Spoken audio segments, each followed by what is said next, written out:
बही तो भूत बन के लाग भोगे जा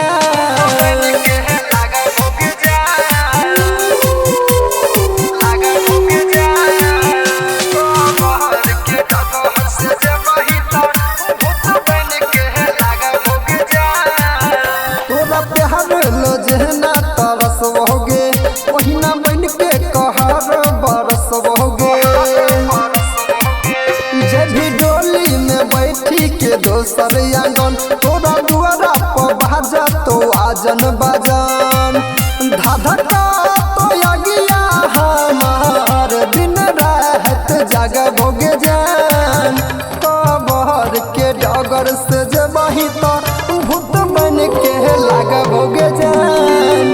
कबर के डगर से जबही तो भूत बन के लाग भोगे जान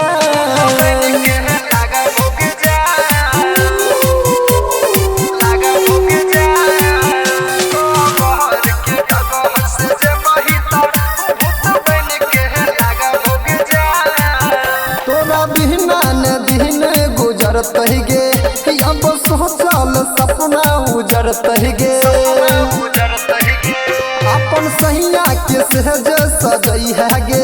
हम कहना बोकरा हंसई है गे श्यामा